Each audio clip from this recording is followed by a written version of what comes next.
I'm doing a Kansas City Chiefs 7-round mock draft. Let's just go ahead and get right into the draft. First round, kind of positions we're looking at in this draft are tackle, wide receiver, corner. Those are probably the three main. Maybe look at a Travis Kelce, replacement of the future in here at some point. But those are the ones I'm starting with. I was really hoping tackle at first.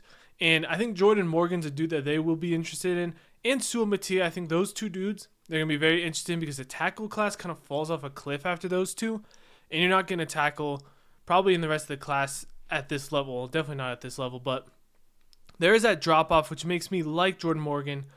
But honestly, the one guy staring me in the face is Kool-Aid McKinstry. I think if Kool-Aid wasn't here, I would go Jordan Morgan and just get that tackle because I think they really need some tackle. But with L'Jarius Sneed leaving, they also really need some help at cornerback.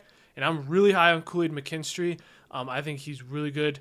I think he should go in like the early 20s. So with him still being here at 32, we're going to pick him because I think he can slide in very early and play really good ball. He's just a pro-ready kind of dude out of Bama, been playing since a freshman. So we'll go ahead and get him now. Pick 64, back up on the clock. Looking at the top of the board, dudes available. Marshawn Nealon, crazy athletic dude out of Western Michigan. He could be a good guy to pair in. They re-signed Dana. I mean, is what it is. Not like a huge deal. And then Karlaftis obviously holding down the other end. But they could use some edge depth. Jalen Polk is a dude I really like. A really versatile receiver that can kind of do it all. Him here at the second, back at the second, is a steal. And I think that's where I'm going to go, especially with Rashee Rice's whole situation. I don't know if he's in a suspension, how long.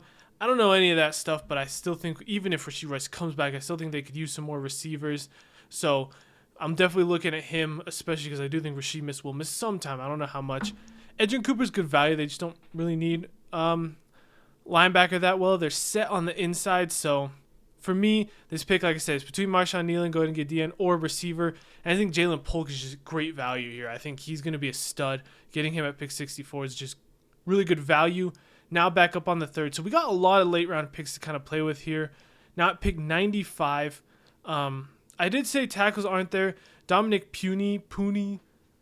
I don't know how you say his last name, but from Kansas, he's a dude looking me high on the board that I think could be interesting. I like Rabbit,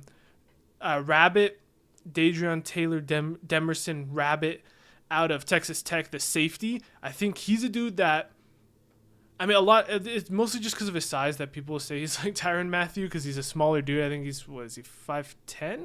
5'11", 195.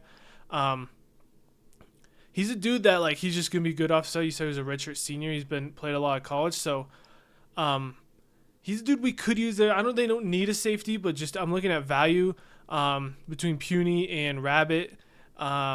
Really, those two. I think Eric All, when I was talking about a dude that future Travis Kelce replacement, Eric All's a dude I really like. But for me, I'm going to go with Puny here. I think I need tackle. You need to get some more bodies in there, and so we're going to go ahead and grab him. Now, back up, pick 131. We're looking at, I mean, they could use more corner depth. I'm not saying they only draft one corner. I wouldn't be surprised if Kansas City drafts multiple corners in this draft class. They just need depth there. I wouldn't be surprised if they get another running back. I think they might have re-signed Clyde, but I don't really care. Like, you want someone like Pacheco's really good, but I wouldn't be surprised if they add another late round back into the rotation.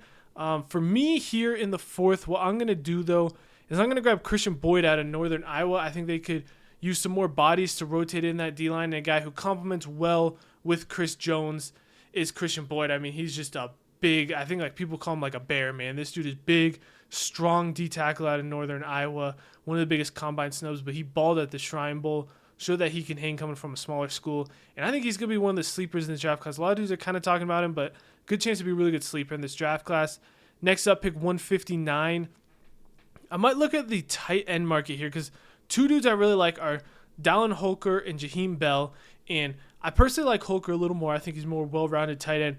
But what I'm going to do is I'm going to draft Jaheim Bell from Florida State. He's more of like a Y-off, ball in the hand. Like he's almost like a running back with the ball in his hands. If you watch Florida State, he catches a lot of screens. And I just think Andy Reid getting Jaheim Bell, the different screens and stuff he can drop for Jaheim Bell this year. Like this isn't even just a Kelce replacement. He can play. I mean, the Chiefs like to play a lot of 12 personnel, and Kelce, his injury history the last 2 years or so, he's probably going to miss some games. So a dude who can play on the field at the same time as Kelce, but can also hopefully be your future replacement, because Jaheim Bell's electric with the ball in his hands, running after the catch. They use him a lot in Florida State behind the line of scrimmage and stuff like that.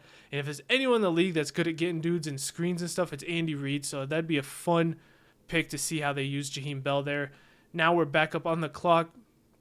We didn't get safety earlier in James Williams. One of those is just really good safety. He doesn't really have the athletic upside, which is why he's lower in the draft, but like a really just good player. If you want more tackle depth, Walter Rouse, Jalen Sundell. I'm actually going to go grab a little bit edge help. I'm going to grab Solomon Byrd from USC. A late round dude that I think he's got the frame and the size to be hopefully a good edge rusher in the future, and I think he just needs a little bit more refinement. It's a late round, like this, these are all late round picks. They're not going to play right away. Anyways, just getting dudes you hope you can develop. And I think he has the body to develop into a dude who can have a productive career in the NFL. He just needs some work. So go there where you can sit behind a couple guys, learn. Now in the last round, I'm going to go ahead and just attack safety because I wanted to attack it, just get some more bodies in there. And one of my favorite dudes in this draft class is Trey Taylor out of Air Force, the safety. He's just a stud, man. He killed it at the Shrine Bowl. He killed it at Air Force. And just a really solid player who, if anything happens at safety, he's a dude who I wouldn't be too scared. Like, if you're mid-season, he has to step up and play some snaps, I'd be like, okay, I think Trey Taylor can handle it. That is my Kansas State Chiefs 7-round mock draft. Though, let me know what you thought in the comments. Make sure to subscribe to check out more content that I'm doing. Like the video if you enjoyed, and I'll see you for the next one.